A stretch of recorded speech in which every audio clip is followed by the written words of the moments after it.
Hey everyone, welcome back to iHeart Sports. Today we're going to start jumping into the National League in our video series, the previews. We're going to start from the bottom this time with the National League West. I really like this division. Los Angeles Dodgers came up on top last year. They made some changes. We have the Diamondbacks in there, the Rockies, Padres, who have always been in the bottom, but starting to make their turnaround as a team. And we also got the Giants, who made some interesting moves in the offseason. This is the fourth video we've done so far in the previews. The first three, you can check them out on my channel. Make sure to give them a look, give them a like, subscribe to our channel, do all the things you got to do. Let me know what you guys think. I'm really looking to improve some of these videos. I know one of the things that's going to be on the forefront is to do with the video quality. But that's going to come with time, so I'm hoping to really just start pumping out some content, and we'll jump right into this. Today, or recently, I just picked up some new little banners for all the teams in the league. I don't know if let's try and see this. So we got like the Dodgers here. I'm going to go through these, and we got like the Rockies. So as we're going through, I'm not sure how I'm going to utilize these yet on the channel, but hoping to use them in some sort of way, probably for some series previews and things like that. So yeah, let's jump into it. Coming up at the bottom of the list, National League West. No surprise here. They've been in the staple of the bottom. San Diego Padres.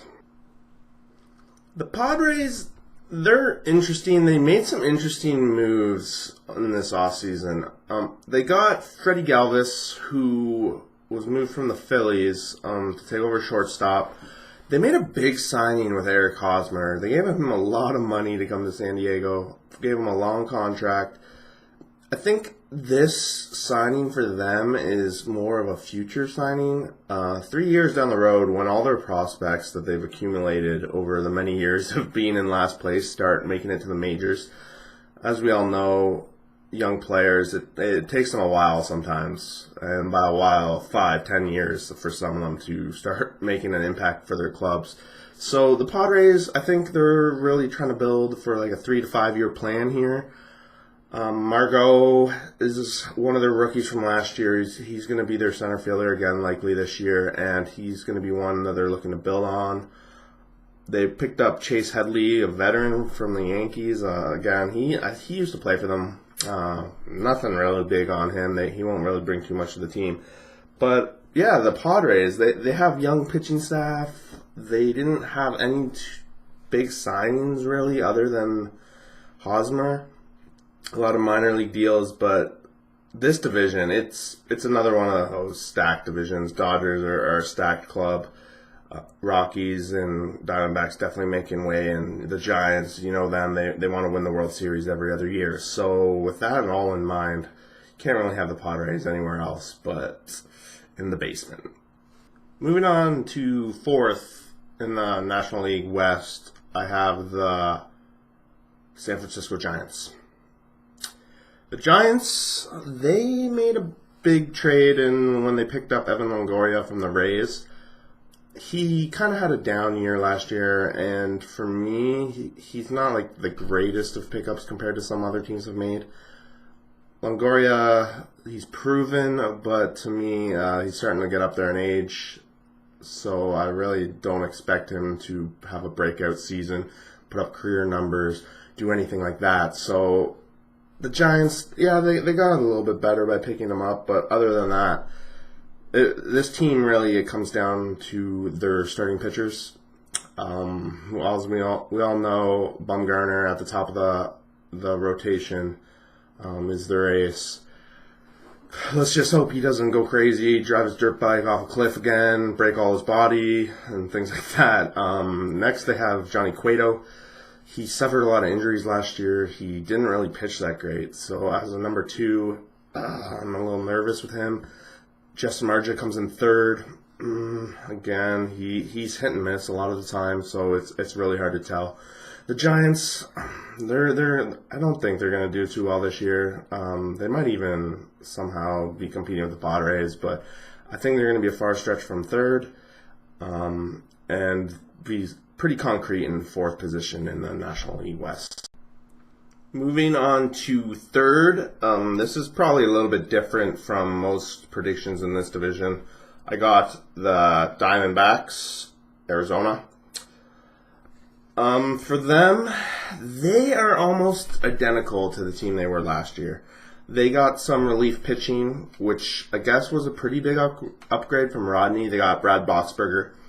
Quite a big upgrade from Rodney. Rodney likes to blow saves, but he was consistent in the fact that he would blow a few saves a year, but he was there, and he often didn't miss a whole lot of time if he had injuries. So there's that. They picked up Alex Avila, first base / catcher guy. Not really a big deal. Won't really change much to me.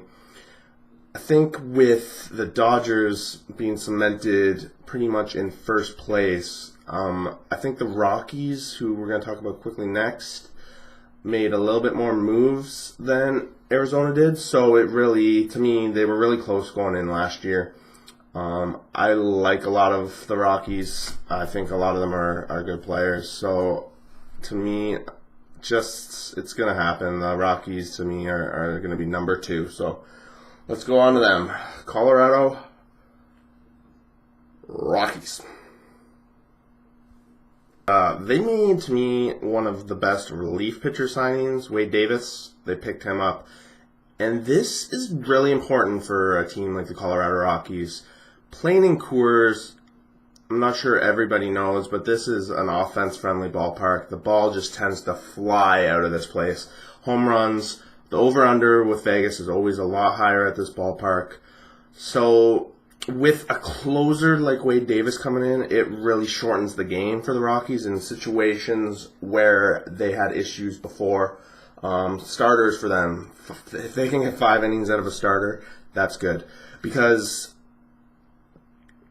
it really becomes a relief pitcher game when they're playing in Coors, and with half their games there, it's really important that they have a solid bullpen. So with Wade Davis coming in, they're at least going to solidify 1 inning, and I hope that they're able to at least have 1 or 2 other relief pitchers that have good years and can really shut down the second half. Their starters, let's see. We got John Gray at the very top here. He didn't have the greatest year last year, but it's really hard to compare when people play in Colorado. He was injured, but he's going to be the ace on their team. They lost Tyler Chatwood, so after that, it falls off pretty significantly for pitchers for them. However, they do have 2 guys that had good rookie seasons, top 3 in the league, both of them. Kyle Freeland is one, and the other being German Marquez. Not quite sure on his name there, but they both put up great numbers, had over 11 wins each last year. So if they can continue to grow and come into be 3rd, 4th pitchers in this rotation, the Rockies, I think they can hold their own. But to me, the reason they're in 2nd is going to be their offense. Nolan Arenado, he's the bomb. He really is. He just hits bombs. He bats well. He has good average, and he hits for power. So with him in the cleanup, I think he's going to be making a push for possible NL MVP this year. Hoping he doesn't get hurt, but that's it there. Charlie Blackmon, we know him. He has the guy with the beard. He loves to steal bases. He's their center fielder. He's, again, this whole team, and again, it really goes to Coors. They have good batting averages, and that's what this team should be built around, and it looks like that's what they're going for. So the only question mark on this team is Trevor Story. He had a great rookie campaign where he hit a ton of homers before he got injured, but I think people started to figure him out, and he began to strike out a lot. So if he can start to come in and be more of a force, at least getting on base and not being that easy strikeout possible out that just kills an inning, this team, they're going to push, and it's going to be mostly on their offense. But that's okay. I love watching some baseball that has some offense. So I'm looking forward to watching this team a lot this year. I hope they really go with my predictions in our second, but again, it's Arizona and Colorado. It could really go either way. Like, we don't know. So just keeping an eye on this. I think we all know who's going to be at the top of this division. It's no real surprise. So let's just bring them all out. National League champions from last year. We got the Los Angeles Dodgers. They have the best pitcher in baseball, they say, Clayton Kershaw.